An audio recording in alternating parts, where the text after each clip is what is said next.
انہوں نے لکھا ہے کہ ڈاکٹر صاحب آپ کے نزدیک کشمیر کی جد و جہد جہاد حریت ہے، لشکر طیبہ اس کو جہاد فی سبیل اللہ کہتی ہے یا ہے؟ جماعت اسلامی کا علامہ مودودی کے نظریے کے برعکس جہاد فی سبیل اللہ ہے۔ قاضی حسین احمد حزب المجاہدین کے صلح کی بات چیت کے سبب ان سے الگ ہو گئے ہیں۔ عام مسلمان کیا کرے، کیا جانے؟ دیکھیے یہ بڑی لمبی بحث اور سیاسی بحث ہے اس وقت۔ دیکھیے جو بھی شخص کسی کام میں حصہ لے رہا ہوتا ہے اصل اس کا معاملہ نیت کا ہوتا ہے۔ کوئی شخص اگر حضور کے ساتھ جہاد فی سبیل اللہ میں شریک ہوتا تھا لیکن اس کی نیت خالص نہیں ہوتی تھی، اگر مال غنیمت کے لیے وہ جا رہا ہے تو پھر اس کا جہاد فی سبیل اللہ نہیں تھا۔ اگر وہ اپنی بہادری کا دکھانے کو جا رہا ہے تو وہ جہاد فی سبیل اللہ نہیں ہے۔ تو ایک تو معاملہ یہ ہے کہ وہ ہر فرد کی نیت پر ہے۔ بحیثیت مجموعی ہم اکثریت کے حساب سے حکم لگاتے ہیں، تو اکثریت کے حوالے سے یہ جہاد حریت ہے، آزادی حاصل کرنا چاہتے ہیں، ہندوستان سے علیحدہ ہونا چاہتے ہیں۔ اس حوالے سے میری رائے یہی ہے جہاد حریت ہے۔ پاکستان کا اس میں حصہ لینا سرکاری سطح پر تو غلط ہے، جو مولانا مودودی کی رائے تھی وہی میری رائے ہے۔ یا تو پاکستان الٹیمیٹم دے، جنگ کا اعلان کرے، جنگ کرے، نتیجہ اللہ کے ہاتھ ہے۔ اگر اللہ ہماری مدد کرے گا، اور اللہ تعالیٰ کی مدد کی ہمیں توقع نہیں ہے، اس لیے نہیں ہے کہ ہم نے اللہ کے خلاف بغاوت کر رکھی، ہم تو سودی نظام لے کر چل رہے ہیں، تو اللہ کے تو خود ہمارے خلاف اعلان جنگ ہے، تو ہم کیسے اس سے امید کر سکتے ہیں؟ لہذا ہم جرأت ہی نہیں کر سکتے کہ اعلان جنگ کریں۔ اب عام آدمی جو یہاں سے جاتے ہیں اپنے طور پر جاتے ہیں تو ان کا معاملہ وہ ذاتی ہے، وہ جا سکتے ہیں، لیکن اگر حکومت کر رہی ہے تو وہ غلط کام کر رہی ہے۔ عذرو دین کہ اوپر سے صلح بھی ہے اور سفارت خانے بھی ہیں اور سب کچھ ہے، اور کہہ بھی رہے ہیں کہ ہمارا کوئی حصہ نہیں ہے، ہم تو صرف مورل سپورٹ دے رہے ہیں۔ اگر ایسا ہے تو ٹھیک ہے، نہیں ہے تو غلط ہے، بس میں اتنا ہی کہہ سکتا ہوں۔ باقی یہ کہ حزب المجاہدین نے اگر یہ کام کیا ہے تو یہ ان کی اپنی حکمت عملی ہے۔ کسی وقت واقعتاً کسی جد و جہد کے اندر صلح جو ہے وہ بھی ایک وقتی مصلحت کے تحت کرنی پڑتی۔ حضور نے صلح کی، صلح حدیبیہ، اور دم کر کی، اور مسلمانوں کا خون جو ہے اس وقت کھول رہا تھا، حضرت عمر سے ضبط بھی نہیں ہو سکا، وہ آئے بھی، کیا ہم حق پر نہیں ہیں؟ حضور نے فرمایا بالکل ہم حق پر ہیں، پھر ہم دم کر صلح کیوں کر رہے ہیں؟ کہ اگر ہمارا کوئی آدمی آئے گا وہاں سے بھاگ کر تو ہم واپس کرنے پر مجبور ہوں گے، اور کوئی یہاں سے آدمی بھاگ کے وہاں گیا تو وہ واپس نہیں کریں گے، تو ان ایکول ہو گیا۔ اور اب ہم نے احرام باندھے ہوئے ہیں عمرے کے، اور ہمیں یہیں پر احرام کھول دینا پڑے گا، لیکن حضور نے کیا، اللہ نے اسے فتح مبین قرار دیا، انا فتحنا لک فتحا مبینا۔ اس لیے ان کی نیتوں پر حملہ کرنے کی ضرورت نہیں ہے۔ مجھے قاضی صاحب سے اتفاق نہیں ہے، بلکہ مجھے بھارت پر ایک اتمام حجت کرنے کے لیے کہ وہ کہتا ہے کہ اگر جنگ بندی دہشت گردی ختم ہو جائے تو ہم بات کرنے کو تیار ہیں، تو انہوں نے اگر انہیں اس کے اوپر حجت قائم کرنے کے لیے یہ کام کیا ہے، اور آج محسوس ہو رہا ہے کہ شاید نہیں ہو سکے گا، اس لیے کہ بھارت منکر رہا ہے جو اس کی عادت تھی پرانی۔ ایک تو یہ کہ پاکستان کو شامل کرنے کو تیار نہیں ہے، ایک اس نے پہلے انڈیکیشن یہ دی تھی کہ ہم یہ شرط نہیں لگائیں گے کہ with in the premises of the constitution of India بات ہوگی، اب شاید اس کی بھی پک لگا رہا ہے، تو نہیں ہو سکے گا۔ لیکن ایک انہیں دلیل اور حجت حاصل ہو جائے گی حزب المجاہدین کو، دیکھو ہم نے تو کوشش کی تھی کہ صلح کے ذریعے سے اور بات چیت کے ذریعے سے معاملہ طے ہو جائے، اور یہ ان کے لیے ایک بڑا پوائنٹ سکور کرنے کا ذریعہ بن جائے گا عالمی رائے عامہ کے اعتبار سے۔ لائیے اچھا، یہ بھی ڈاکٹر صاحب ہی آ گئے، ڈاکٹر آفتاب احمد۔ آپ نے فرمایا کہ اس وقت دنیا میں کہیں صحیح اسلامی حکومت نہیں دکھا سکتے، تو کیا افغانستان طالبان کی حکومت اسلام کے مطابق نہیں ہے؟ افغان حکومت طالبان کی اسلام کے مطابق ہے، لیکن اسلام کا بھی ایک ورشن جو ہے حنفی، حالانکہ اسلام صرف حنفیت کا نام تو نہیں ہے نا، جب اہل سنت بھی مانتے ہیں کہ شافعی مسلک بھی اسلام میں ہے، مالکی بھی اسلام میں ہے، اہل سنت کا ہے، حنبلی بھی ہے، پھر یہ کہ اہل حدیث کو بھی کوئی اہل سنت سے خارج تو نہیں کر سکتا۔ تو جس وسعت کی ضرورت ہے، اور اسلام جو نظام قائم کرتا ہے کفالت عامہ کا، وہ تو وہاں نہیں ہے۔ وہاں ہمارا جو وفد گیا تھا، وہاں پہ انہوں نے گورنر سے بات کی، ان کا کہ کفالت وغیرہ ہماری ذمہ داری نہیں ہے، رزق دینا اللہ کے ذمہ ہے، کوئی چوری کوئی کرے گا تو ہم کاٹیں گے، ہاتھ کاٹیں گے۔ تو یہ ابھی وہ کامل جو اسلامی نظام جو خلافت راشدہ کا تھا وہ ابھی نہیں آیا ہے۔ امید ہے اس اعتبار سے بہرحال وہ ایک بازی لے گئے ہیں کہ شریعت انہوں نے نافذ کر دی ہے، امن و امان قائم کر دیا ہے، یہ ان کا ایک اچھا پہلو ہے۔ ہم ان کے لیے دعائیں بھی کرتے ہیں کہ مزید بھی تو عہد حاضر کے تقاضوں کو بھی پورا کریں، اور وہ خلافت راشدہ کی ساری برکات کہ حضرت عمر نے فرمایا تھا کتا بھی بھوکا مر گیا تو عمر جواب دہ ہوگا قیامت کے دن، تو یہ ساری ذمہ داری بھی جو قائم ہوتی ہے۔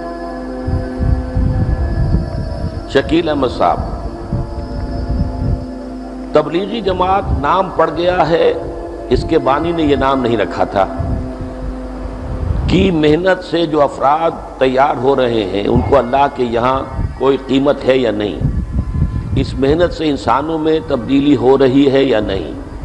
یعنی جو اپنے اوپر محنت کریں ان میں تبدیلی، اگر یہ تعداد بہت بڑی تعداد میں بدل جائے تو معاشرے میں تبدیلی کیا واقع نہیں ہوگی؟ اس جماعت کے ذریعے امت جمع ہو رہی ہے یا نہیں؟ اس کے اجتماع میں دنیا میں بھر سے مسلمان جمع ہوتے ہیں یا نہیں؟ جو حج کے بعد سب سے بڑا اجتماع ہوتا ہے، بعض اوقات تو حج سے زیادہ بڑا اجتماع ہوتا ہے۔ حج میں تو اب 30 لاکھ 35 لاکھ کی بات نہیں رہی، ایک زمانے میں ہوئی تھی، بنگلہ دیش میں تو 30-35 لاکھ تک آدمی جمع ہوتے ہیں۔ دیکھیے یہ ہمارا طریقہ نہیں ہے کہ ہم دوسری جماعتوں پر اس کے طریقہ کار کے اوپر تنقید کریں۔ اب یہ خام خواہ کوئی صاحب جو زیادہ ہی ان کو دلچسپی ہے تبلیغی جماعت سے، وہ اسی، حالانکہ تبلیغی جماعت والے اس سے روکتے ہیں کہ اس کے اوپر بحثیں مت کرو۔ اب سوال کیا تو مجھے جواب دینا پڑے گا کہ تبلیغی جماعت جہاں اچھائیوں کی ترغیب دیتی ہے وہاں برائیوں سے روکتی نہیں۔ قرآن میں تو امر بالمعروف کے ساتھ نہی عن المنکر بھی ہے، یہ دو پہیے ہیں، گاڑی اسی پر چلے گی۔ پھر تبلیغی جماعت نظام کی بات نہیں کرتی، افراد میں یقیناً نیکی آتی ہے، تقویٰ آتا ہے، عبادات اچھی ہو جاتی ہے، وضاقتہ بدل جاتی ہے، داڑھی رکھ لیتا ہے آدمی، بہت اچھی بات ہے، اچھا کام ہو رہا ہے۔ لیکن حضور نے جماعت تیار کر کے پھر جہاد کیا تھا۔ یہاں اب 80 برس ہو گئے جماعت کو کام کرتے ہوئے، لاکھوں آدمی جمع ہو گئے، لیکن وہ جہاد اور قتال تو کہیں نظر نہیں آ رہا۔ تو یہ طریقہ وہ نہیں ہے، یہ طریقہ جو ہے یہ انقلابی نہیں ہے۔ حضور نے ایک ملک کے اندر انقلاب برپا کیا، پھر وہ دوسری دنیا میں پھیلا۔ یہاں ہم جو ہیں وہ جا کر امریکہ تک میں تبلیغ تو کر رہے ہیں، لیکن کسی ایک ملک کے اندر اسلام مکمل نافذ کرنے کے ہم پوزیشن میں نہیں۔ یہ ہے ہمارا ان سے اختلاف ہے۔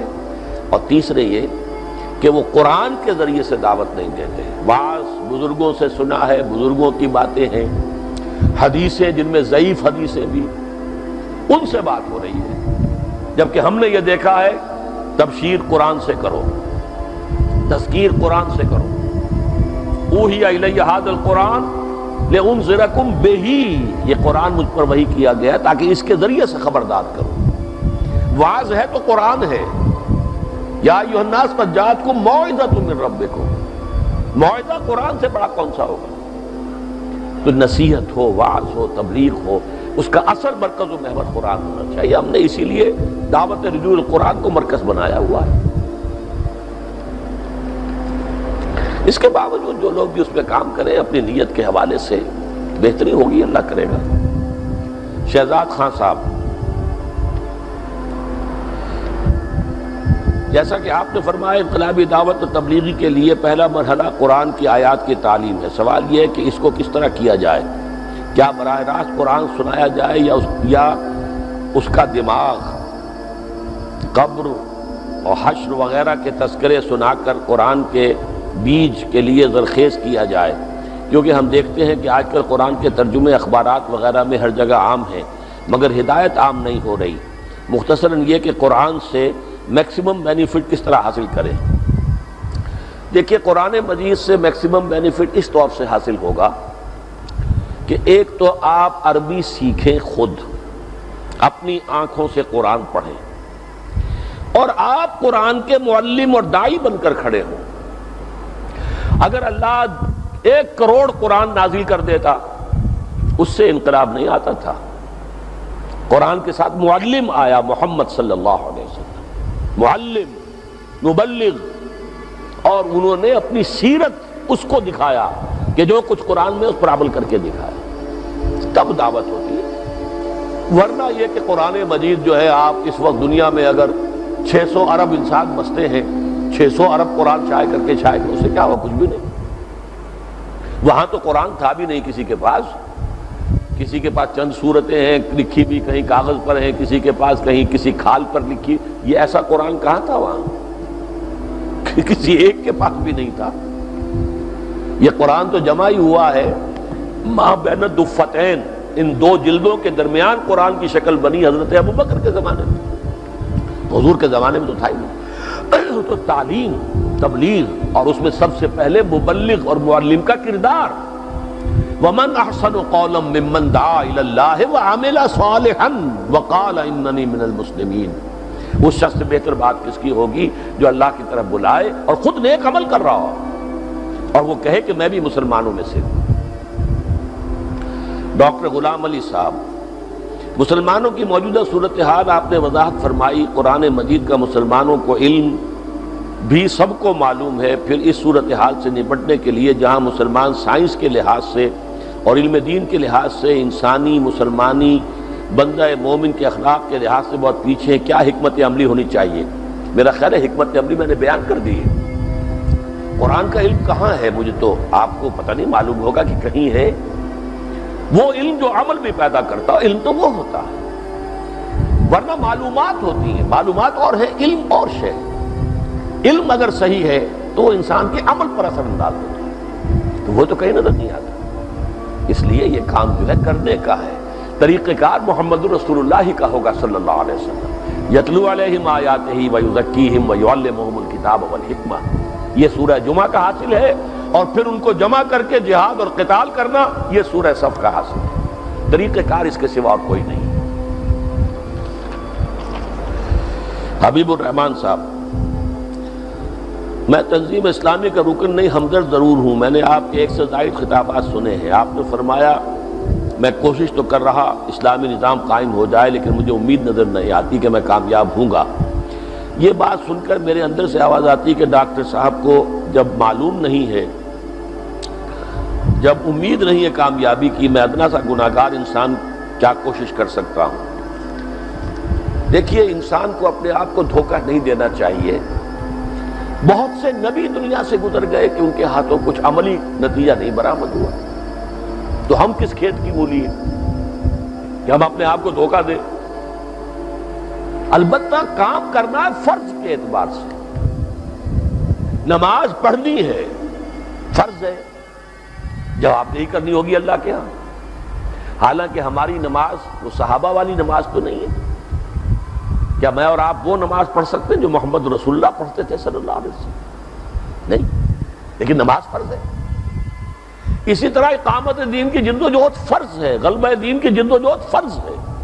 اب اس پر میرا آج کا موضوع یہ نہیں تھا، یہ تو سورہ صف میں نے واضح کیا تھا، یا رات میں نے تقریر کی تھی تو اس میں اس کو واضح کیا۔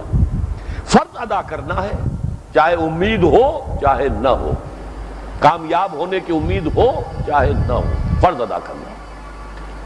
خود حضور کا جو ہے معاملہ سن 10 نبوی جو ہے اس میں کوئی امید کی کرن نظر نہیں آ رہی تھی۔ مکے سے مایوس ہو کر طائف گئے تھے، طائف میں پتھراؤ ہوا، اور مکے میں 10 برس میں جو کچھ نہیں ہوا حضور کے ساتھ وہ طائف میں چند دنوں میں ہو گیا۔ مایوس ہو کر آئے ہیں، مکے میں داخل بھی نہیں ہو سکتے، ایک کافر اور مشرک کی پناہ لے کر داخل ہوئے ہیں، مطعم بن عدی، کافر مشرک، جو کہ ابو طالب کا انتقال ہو چکا تھا۔ اب وہ جو سپورٹ تھی مکے میں وہ ختم ہو چکی تھی، اسی لیے طائف گئے تھے۔ وہاں سے خالی ہاتھ آئے، مکے میں داخل نہیں ہو سکتے، فوراً قتل کر دیے جائیں گے۔ مطعم بن عدی کی امان لے کر داخل. بتائیے کہاں امید تھی. اسی سال ایک کھڑکی کھلی, 6 افراد جو ہیں مدینے کے وہ ایمان لے آئے. اگلے سال 12, اگلے سال 75. وہ دروازہ بن گیا, وہ دارالہجرت بن گیا. اللہ کے راستے میں. تو ہمیں بھی اصل میں امید اس سے نہیں ہونا چاہیے کہ امید ہے لہذا کام کرنا. نہیں, فرض ہے لہذا کام کرنا ہے, یہ ہونا چاہیے. باقی مایوس بھی نہیں ہونا چاہیے. کچھ پتہ نہیں, بظاہر احوال میں کہتا ہوں مجھے کوئی آثار نظر نہیں آ رہے, کچھ پتہ نہیں. We never know what is round the corner جسے کہتے ہیں نا. ہماری نگاہ تو صرف سامنے دیکھ رہی ہے. فلاں گلی جو آ کر مل رہی ہے اس میں تو جو کچھ آ رہا ہے وہ تو مجھے نظر نہیں آ رہا. حضور کو تو مدینہ نظر نہیں آیا تھا, حضور تو طائف گئے تھے, کھڑکی کھلی مدینے سے. یہ اللہ کا فیصلہ ہوتا. لہذا اللہ کی قدرت سے کچھ بھی ہو سکتا ہے. کسی بھی وقت کو ٹرن آ سکتا ہے, کسی بھی وقت لوگوں کا رجوع ہو سکتا ہے. اللہ کی قدرت سے بعید نہیں ہے. لیکن ہم جو سوچتے ہیں وہ حالات جو بظاہر سامنے اس کے اعتبار سے وہ مایوس کن حالات ہیں. عبداللہ ابراہیم صاحب, آپ نے فرمایا کہ دنیا میں کہیں بھی اسلام نافذ نہیں ہے. اس ضمن میں طالبان کی کوششوں کا کیا مقام ہے, اور امریکہ کے اس اعلان سے کہ دسمبر تک طالبان حکومت ختم ہو جائے گی, کیا اس سلسلے میں کوئی خصوصی ذمہ داری ہو سکتی ہے؟ طالبان کی حکومت, جیسا کہ میں نے عرض کیا, وہ میں اسے سمجھتا ہوں کہ انہوں نے اسلامی حکومت کے کم سے کم بنیادی تقاضے پورے کیے ہیں. فقہ حنفی بھی کوئی شریعت کے دائرے سے خارج تو نہیں ہے نا. بہرحال اس کی فقہ حنفی نافذ کی ہے تو شریعت نافذ ہے. البتہ یہ کہ جو اس کا ایک مکمل نظام ہے خلافت راشدہ کا, اور اس میں جو بھی عوام کا بھی پھر اس میں حصہ ہے, مشورہ بھی ہوتا ہے, شورا بھی ہے, امرہم شورا بینہم, اس کے حوالے سے ابھی انہیں نظام بنانا ہے. ابھی نظام بنا نہیں ہے. ابھی تو وہ اس کے اندر ہے کہ جب تک وہ شمالی اتحاد والوں سے فارغ نہیں ہو جاتے حالت جنگ ان کی مسلسل جاری ہے. اس کے بعد کوئی شکل بنے گی, اور امید ہے اللہ تعالیٰ بہتر سے بہتر کی طرف رہنمائی فرمائے گا. ان کے لیے دعا کرنا آپ کے لیے لازم ہے, میرے لیے بھی لازم ہے. جو بھی تعاون کر سکے وہ تعاون بھی کرنا چاہیے. یہ کچھ خواتین کی طرف سے سوال ہے. کیا عورت اپنے گھر میں رہتے ہوئے امام کی اقتداء میں نماز ادا کر سکتی ہے جبکہ اس کے گھر سے مسجد کی اور امام اور مقتدی نظر آتے ہوں؟ گھر اور مسجد کے درمیان میں ایک سڑک کا فاصلہ ہے. یہ بڑا ایک فقہ کا مسئلہ ہے. میرے نزدیک جہاں تک میری معلومات ہیں یہ صحیح نہیں ہے. البتہ یہ ہے کہ یہ کسی مفتی صاحب سے پوچھنا چاہیے. میرے اس قول کو فتویٰ نہ سمجھا جائے.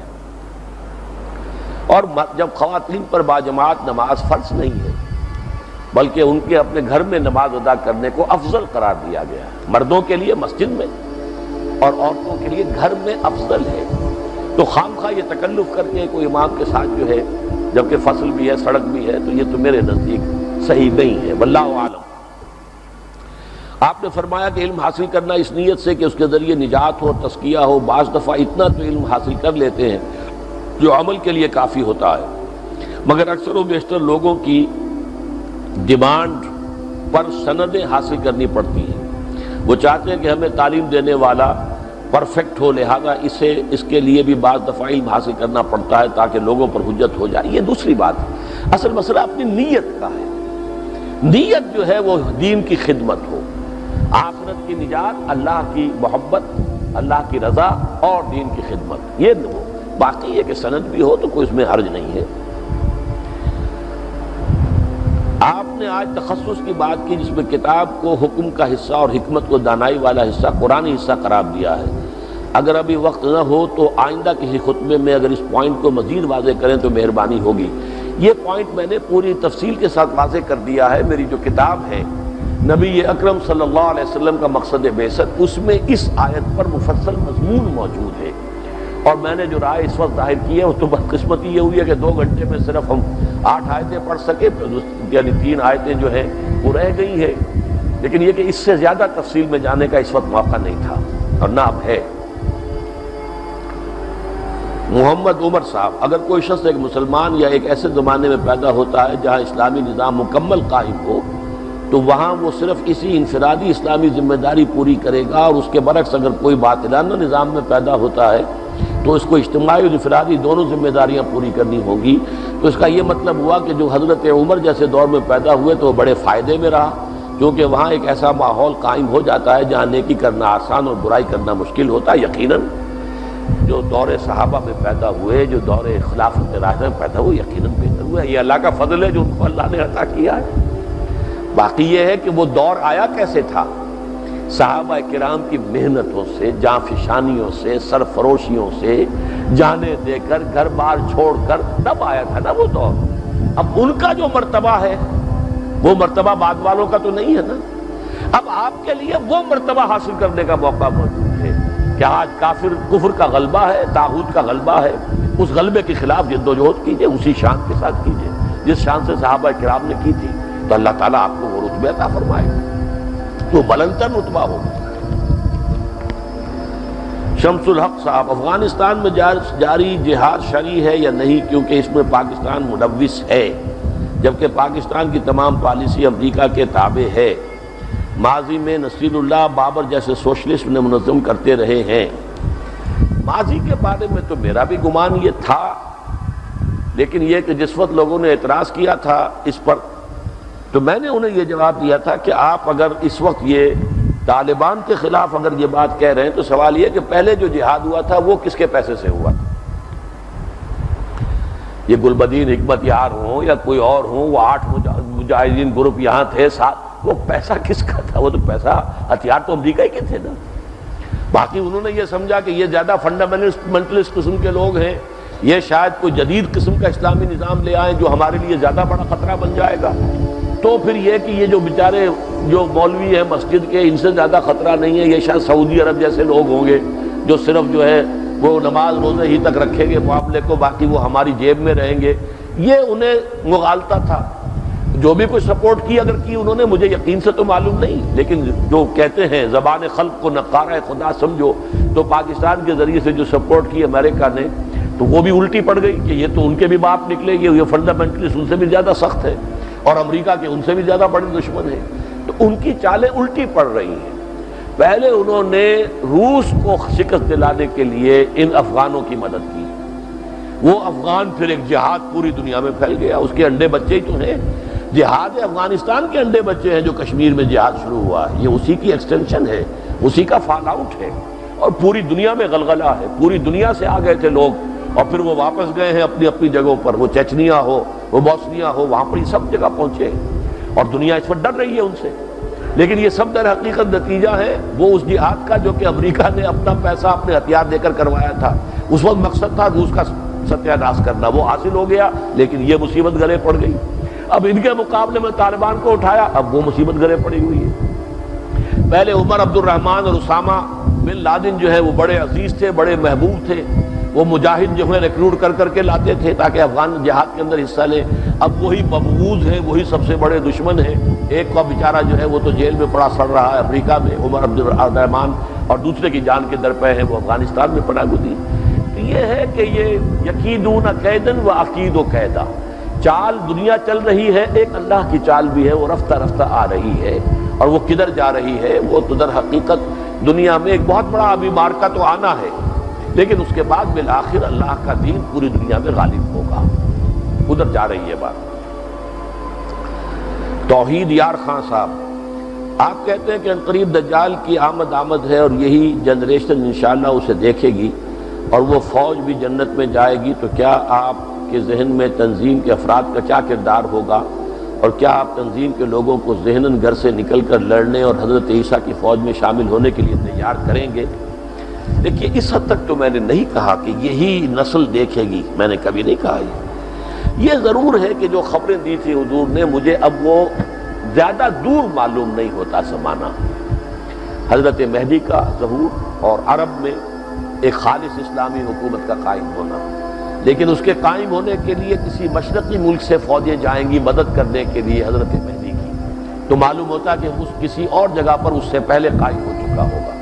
اللہ کرے کہ وہ پاکستان ہو، افغانستان ہے، یہ مل کر وہ علاقہ بن جائیں کہ جہاں سے پھر فوجیں، اور ایک حدیث میں تو نام بھی افغانستان کا، افغانستان تو اس زمانے میں تھا ہی نہیں، خراسان جو ہے اس وقت اس کا جو ہارٹ تھا وہ آج کا افغانستان ہے۔ تو یہ تو ہے، بہرحال ہر مسلمان کی یہ نیت ہونی چاہیے کہ جب وہ وقت آئے تو وہ سر سے کفن باندھ کر گھر سے نکلے، اور ظاہر بات ہے کہ اس کے لیے تو تیار ہم کر ہی رہے ہیں۔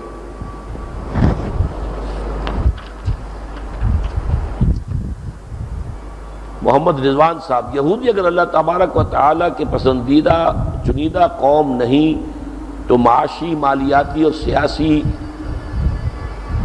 وغیرہ طور پر بنیادی اس قدر مستحکم اور باعزت کیوں ہے، جبکہ یہ سب ہے کہ یہودی کبھی بھی مستحکم نہیں ہوں گے اور بے وطن رہیں گے؟ اس کے برعکس یہودی فی الوقت ایک طاقتور کے مالک بھی بن چکے ہیں۔ مشیت الہی اس بارے میں کیا ہے؟ یہ بہت اہم سوال ہے، قدر مشکل بھی ہے، وضاحت طلب ہے۔ دیکھیے، یہودیوں کو ایک سہارا ملا ہے۔ قرآن مجید میں کہیں یہ نہیں کہا گیا کہ ان کی کوئی قوم نہیں ہوگی، کوئی وطن نہیں ہوگا، کہیں نہیں کہا گیا۔ ضربت علیہم الذلۃ اینما ثقفوا الا بحبل من اللہ وحبل من الناس، ان پر ذلت تھوپ دی گئی ہے مگر کہیں اللہ کی پناہ کی وجہ سے یا لوگوں کی پناہ کی وجہ سے۔ یہ حبل من الناس کے حوالے سے آج انہیں دنیا میں سہارا ملا ہے۔ عیسائی دنیا ہے جس نے ان کو سپورٹ کیا ہوا ہے، ان کی اپنی حیثیت کچھ بھی نہیں۔ یہ تو سن 73 میں ختم ہو جاتے۔ گولڈا مائر جو تھی اس وقت کی وزیر اعظم، وہ خودکشی کرنے کا فیصلہ کر چکی تھی جب سن 73 میں بارلیو لائن کراس کر لی ہے مصریوں نے، جس لیے یہ کہتے تھے کہ یہ تو ناممکن ہے، اس کو کوئی کراس کر ہی نہیں سکتا۔ تو مصریوں نے 1967 کی شکست کا داغ جو تھا اپنے چہرے پر سے دھو دیا تھا، بارلیو لائن کراس کی رمضان سن 73 میں، اور اس وقت جو ہے یہ خودکشی کرنے پر آمادہ ہو چکی تھی۔ وہ تو پھر امریکہ کا جو اسلحہ کا جو انبار آیا ہے وہاں پر، تو امریکہ نے شکست دی ہے، پھر جو دی ہے مصر کو، وہ اسرائیل نے تو نہیں دی۔ تو اس وقت بھی قرآن مجید کے ایک لفظ کے حوالے سے ہم ان کا جو یہ بھی اس وقت کا ابال ہے، عارضی ابال ہے، یہ ابال شروع ہوا 1917 سے اور اب یہ اپنے عروج کو پہنچ رہا ہے۔ لیکن اس کی جو حکمت میرے نزدیک ہے، یہ تو اصل میں جب حضرت مسیح علیہ السلام کو انہوں نے اپنے بس پڑتے سولی پر چڑھایا تھا، چاہے اللہ نے انہیں اٹھا لیا اور سولی نہیں دیے گئے وہ، لیکن انہوں نے تو اپنے طور پر سولی پر چڑھا دیا نا، یہ عذاب الہی کے مستحق اسی وقت ہو گئے تھے، لیکن ان کو ایکسیپشن کے طور پر اللہ نے رکھا ہے۔ مجھے یہ حکمت معلوم ہوتی ہے کہ امت مسلمہ جب سزا کی مستوجب ہو جائے گی اور اس کا جو بہترین حصہ ہوگا عرب، ان کو سزا ان ملعونوں کے ہاتھوں دلوائی جائے گی، اور وہ ہو رہا ہے آج۔ پوری عرب قوم عیسائی ان کے سامنے سر جھکا کے کھڑی ہوئی ہے۔ سارے کے سارے جو میڈرڈ میں جا کر حاضر ہو گئے تھے، جو ایک کمرے میں برداشت نہیں کرتے تھے کہ اسرائیل کا نمائندہ بھی ہو اور ہم بھی ہو، ایک میز پر بیٹھنا تو بہت دور رہا، جا کر میڈرڈ میں سب کے سب لائن لگا کر کھڑے ہو گئے اور وہاں سے ان کی گفتگو شروع ہو گئی۔ اور جناب آپ کے شاہ حسین بھی جو فوت ہو گئے، اللہ انہیں معاف کرے، وہ بغل گیر ہوا تھا۔ کزنز، اب یاد آ گیا، ہم تو کزنز ہیں، آپ بنو اسماعیل ہیں اور آپ بنو اسرائیل ہیں، ہم تو کزنز ہیں۔ یہ سارا کچھ ہوا کہ یہ انتہائی ذلت ہے یا نہیں؟ جس کے ساتھ بات کرنے کو تیار نہیں تھے، آج اس کے ساتھ صلح کی گفتگو ہو رہی ہے اور تقریباً سب نے تسلیم کیا ہوا۔ اور جیسا کہ میں نے عرض کیا، وہ دور نہیں ہے۔ اب یہ ڈیڈ لاک یروشلم پر ہو رہا ہے، اور یہ ایسا ڈیڈ لاک ہے کہ اس کا پیسج ممکن ہی نہیں۔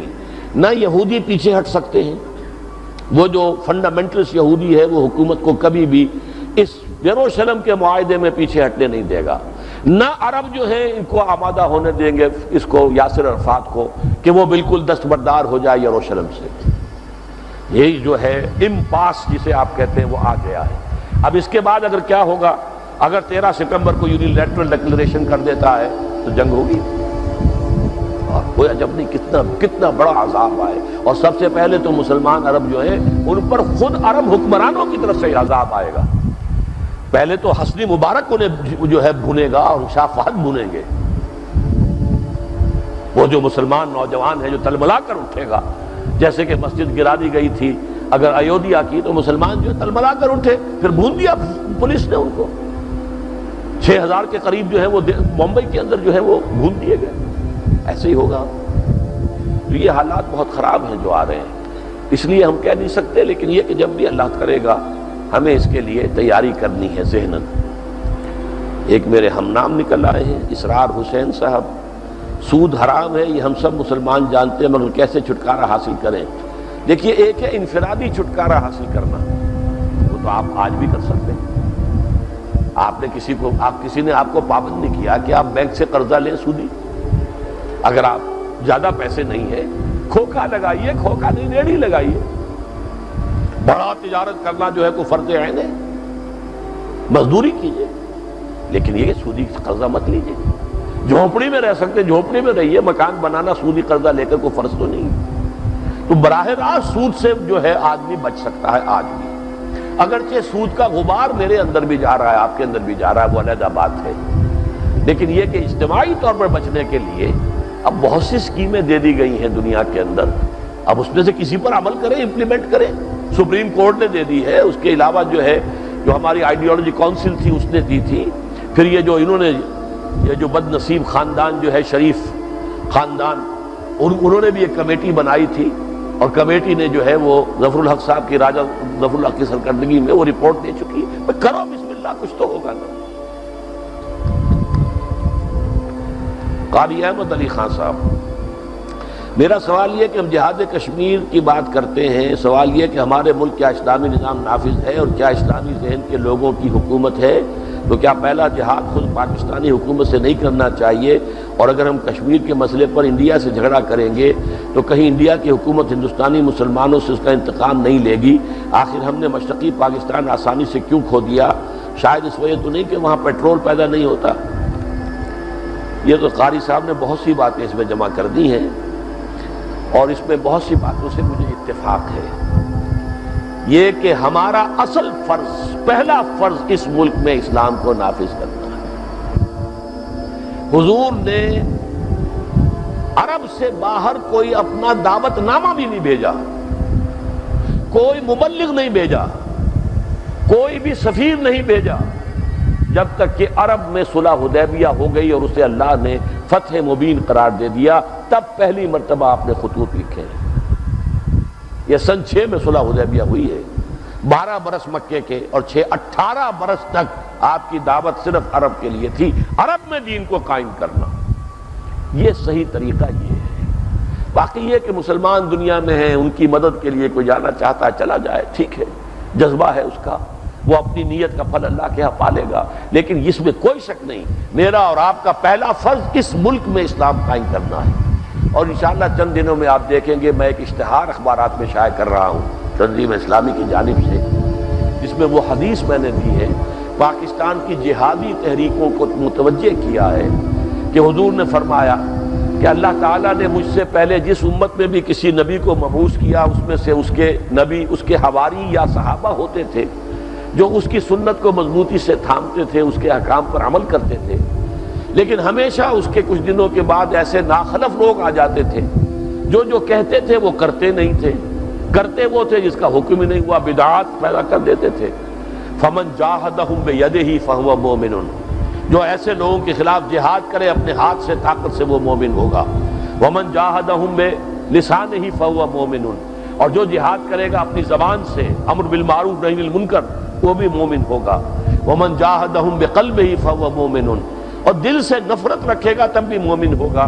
ولیس وراء ذلک من الایمان حبۃ خردل، اس کے بعد تو ایمان رائی کے دانے کے برابر بھی نہیں. تو اگر پاکستان کی جہادی تحریکیں جمع ہو کر پاکستان میں منکرات کے خلاف جہاد کریں، اور یہ ملک جو ہے منکرات سے پاک ہو جائے اور اسلامی نظام یہاں نافذ ہو جائے، پھر دنیا کے اندر جو ہے جنگل کی آگ کی طرح اسلام پھیل جائے. یہ اشتہار انشاءاللہ جلد ہی آپ اخبار میں دیکھیں گے کہ ہم متوجہ کر رہے ہیں ان جہادی تحریکوں کے کہ اصل جہاد جو ہے وہ پاکستان میں اسلام کو قائم کرنے کے لیے. اختر حسین صاحب، جناب اسٹار صاحب، آپ جیسے عالم دین ملک میں موجود ہیں، اور اس طرح بے شمار عالم دین موجود ہیں، اس کے باوجود پاکستان میں اسلامی قانون کیوں نہیں ہے، یا آپ ایسا کوئی اقدام کیوں نہیں کرتے؟ میرے پاس جو طاقت ہے وہ شاید ابھی 2000 سے زیادہ آدمی نہیں ہے، اور وہ بھی میرے اعتبار سے جو معیار ہونا چاہیے اقدام کے لیے اس معیار پر پورے نہیں کرتے. کیا کریں؟ تبلیغی جماعت ہے، جب ان کے ہاں 30 لاکھ 20 لاکھ 10 15 لاکھ، لیکن وہ بھی کہتے ہیں کہ یہ بھی ہمارے ہاں جو بھیڑ آتی ہے یہ ہماری اصل طاقت نہیں ہے. بہرحال ہمارے تو یہ میرے اندازے میں یہ ہے کہ جب تک 2 لاکھ آدمی پاکستان میں ایسا نہ ہو کہ جو اپنی جان پر، اپنی ذات پر، اپنے گھر میں دین نافذ کر چکا ہو. یہ شرط ہے سب سے کڑی، سب سے مشکل، سب سے بھاری. یہ نہیں کہ گھر میں تو پردہ نہیں ہے اور باہر چلے ہیں بے حیائی کے خلاف، سارا اپنا دھندا سود پر ہے اور چلے ہیں اسلام نافذ کرنے. یہ نہیں. اپنے ذات، اپنے گھر میں اسلام جتنا عمل کر سکتے ہیں، کسی نے آپ کو مجبور نہیں کیا کہ شرعی پردہ نافذ نہ کریں، آپ نافذ کر سکتے ہیں. کسی نے، ابھی میں نے آپ کو بتایا، آپ کو پابند نہیں کیا کہ اپنا کاروبار وسیع کرنے کے لیے آپ قرض لیں. کوئی نہیں. آپ چھوٹے کاروبار پر قناعت کریں. جو اپنی جان پر، اپنے ذات پر، اپنے گھر میں دین نافذ کر لیں، نمبر ایک. اور پھر ایک شخص سے سم و طاعت کی بیعت کر کے، وہ گروپ ہوں گے تو وہی ہنگامہ ہوگا جو افغانستان میں ہوا ہے. 8 گروپ تھے، وہ جب چلا گیا روس تو آپس میں لڑے. یہ گروپوں والی بات نہیں. آج بھی وہ گروپ جو ہے تقسیم ہو گئے کشمیر کے اندر. ایک نے صلح کر لیا، باقی اس کے اوپر فتوے لگا رہے ہیں.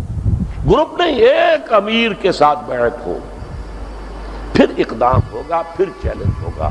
یہ نہیں تو خامخواہ جو ہے قبل از وقت کوئی اقدام کر دینا صحیح نہیں. اچھا حضرات، اب بہت سوالات ابھی ہیں، لیکن ظاہر بات ہے کہ اب میں بھی تھک گیا ہوں، وقت بھی ختم ہو گیا ہے. 2 بجے جماعت ہونی ہے تو اذان ہونی ہے ابھی.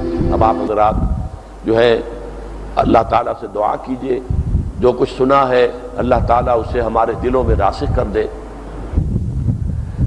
اللہم ارحمنا بالقرآن العظیم. اے اللہ اس قرآن عظیم کی بدولت ہم پر رحم فرما.